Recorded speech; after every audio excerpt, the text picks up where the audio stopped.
Սաղմոս 23 Տերն իմ հովիվն է, ես կարիք չեմ ունենալու, նա կանաչ մարգագետիններում է պարկեցնում ինձ և հանդարտ ջրերի մոտ է տանում ինձ, նա վերանորոգում է իմ հոգին, առաջնորդում է ինձ արդարության ճանապարհների մեջ իր անվան համար, եթե մահվան ստվերի ձորի մեջ էլ քայլեմ, չար բանից չեմ վախենա, որովհետև դու ինձ հետ ես, քո գավազանը ու ցուպը մխիթարում են ինձ, դու սեղան ես պատրաստում իմ առջև իմ թշնամիների դիմաց, դու իմ գլուխը օծում ես յուղով, իմ բաժակը լեփ-լեցուն է, այսպես բարիքը և ողորմությունը կգան իմ ետևից, իմ կյանքի բոլոր օրերում և Տիրոջ տանը կբնակվեմ ամբողջ կյանքիս ընթացքում։ Ո՞վ է այս հովիվը։ Նա ընկեր է, ջրով և սննդով ապահովողն է, այդպես էլ Աստված մեր հովիվն է և բոլոր նրանց, ովքեր ապավինում են իրեն։ Նա կանաչ մարգագետիններում է պարկեցնում ինձ և հանդարտ ջրերի մոտ է տանում ինձ։ Աստված ապահովում է մեր խաղաղությունը,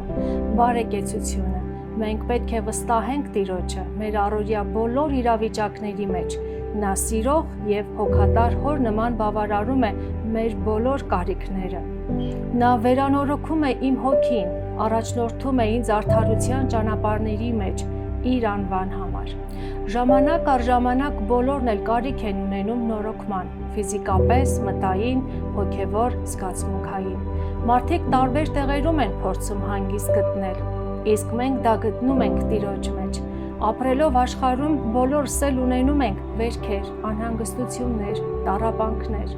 իսկ երբեմն էլ թմրում ենք և հոգևորապես քնում։ Դրա համար կարիք ունենք առաջինը ճանաչել Նրան որպես մեր հովվի,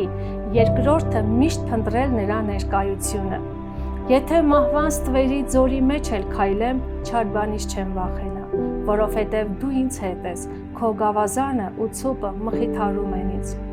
Մահվան ստվերի ձորը դա մարդու անելանելի իրավիճակն է, անբուժելի հիվանդությունը, ընտանեկան ճգնաժամը, ամուսնալուծության վտանգը, ֆինանսական անտանելի բեռը, երբ մարդը կորցնում է ապրելու իմաստը և ցանկությունը։ Նման իրավիճակները կարող են հաղթահարել Տիրոջը և Նրա խոսքին ապավինելով, ինչպես գրված է Հռոմեացիների 8:37-ում, բայց այս բոլոր բաներում առավել ևս հաղթում ենք Նրա միջոցով, որ մեզ սիրեց, և Փիլիպպեցիս 4:12-ն էլ այսպես է ասում. ամեն բան կարող եմ ինձ զորացնող Քրիստոսով։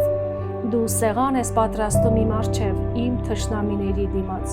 դու իմ գլուխը օծում ես յուղով, իմ բաժակը լեփ-լեցուն է։ Այս հատվածը խոսում է Աստծո օրհնության մասին, օծության, առատության և հաղթության մասին, նրանց համար, ում հովիվը Տերն է։ Այն նաև ցույց է տալի մեր թշնամիների պարտությունը։ Այսպիսով մենք կարիք չունենք ինքներս հակառակվելու մեր թշնամիներին, Աստված ինքը մեզ հաղթություն է տալի։